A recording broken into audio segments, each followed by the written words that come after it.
Hey guys, welcome back to All Things Embedded, and today I'll be talking about the SR NAND latch, in which I totally didn't have to film 10 times, in which I simply Alright, this is combined my two 10th NAND time gates and filming put the them into latch. one and I flip-flop the burned inputs, which over is what 10 I'll do today. LEDs. What? Quite unfortunate. You guys so weren't supposed to let's see give it a that? try. Get that guy out of here. Alright, on to the tutorial. So we get a schematic of the NAND gate here. So the only clarification I want to make here is that the output of the NAND gate is connected to a ground to a different area, whereas the AND gate is connected to the ground to the transistors.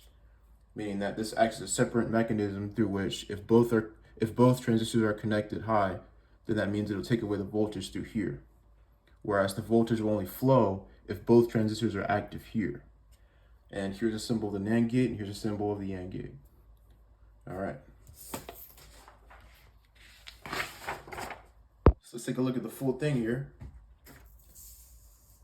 So the top left is kind of a logical diagram of how you'll see it on a data sheet or any simulation software. And at the bottom right is a truth table that I made for it. So right here is a ground rail that I put there just to let you know that it's still there, although all these are connected to ground. Just want to put it there for reference.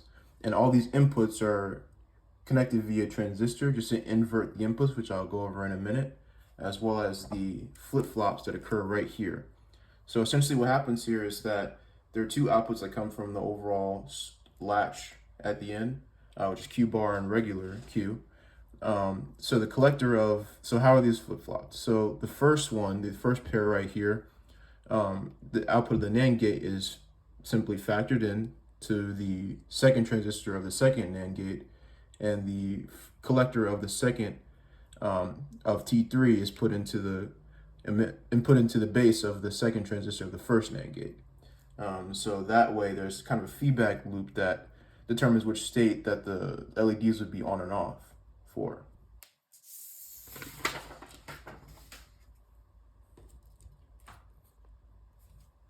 So here I have two breadboards this time that I'm going to use for a demonstration here. Let me plug the voltage in real quick. Here I have the voltage connected to the ground and the voltage here, factoring into this side too. As you can see, I already have a button connected here. We're gonna start off by connecting 4 transistors here to be used for the non-inverted inputs example.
All right, so now we've got all our transistors connected. Let's connect the inputs now.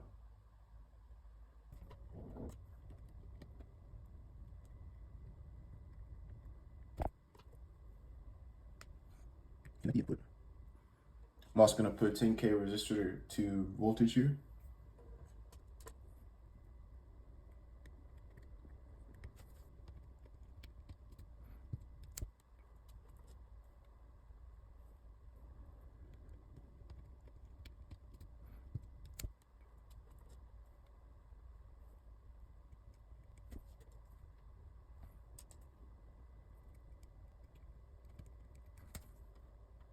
So now I'm going to flip-flop each of the inputs with the 1K resistor and 2 wires. And I'm also going to connect the LED to show the outputs.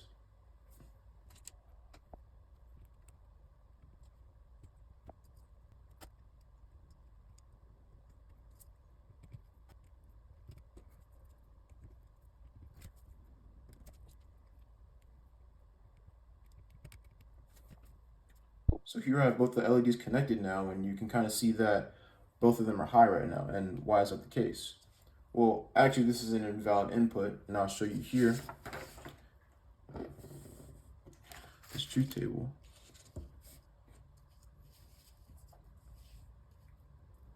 So if I were to put a 0 here and a 0 here, because both these switches are low right now, meaning that there's no current flowing through them, it would mean that there would be a 0 here, write it down, so a 0 here, as well as a 0 here, meaning that both Q and Q bar will be 1. And by virtue of this, that means that a 1 will be fed into the opposite. So right here, here. So this is kind of flawed because you kind of want to create a race condition in order to create a feedback loop. This is simply two NAND gates that have both the same conditions, which is not conducive to doing different operations. So how do we do that? Well, the key are these two right here, the two inverted inputs, and I'll show you how it works right now. So let's go ahead and take this away.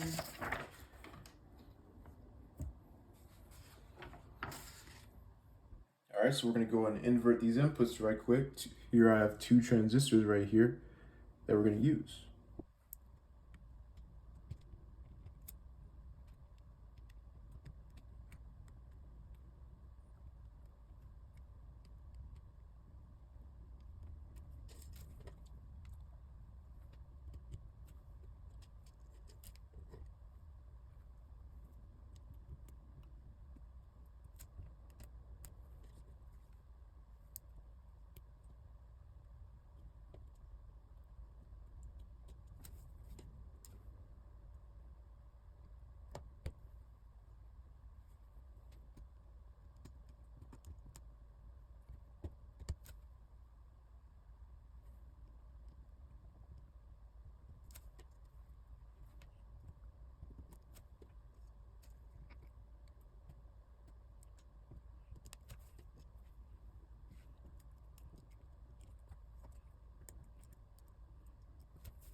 So now we just connect the collector of the inputs, should be inverted now, and put them into the regular NAND gates.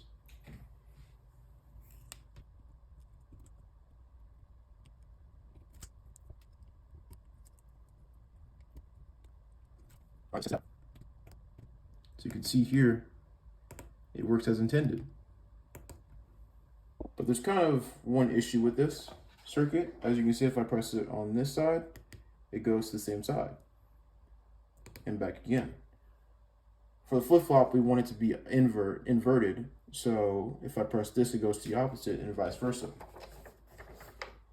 So all I gotta do is just switch the inputs, or invert the inputs to the switches.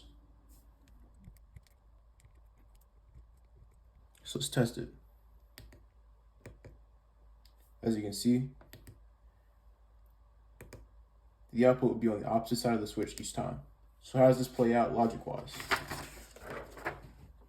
Bring it here.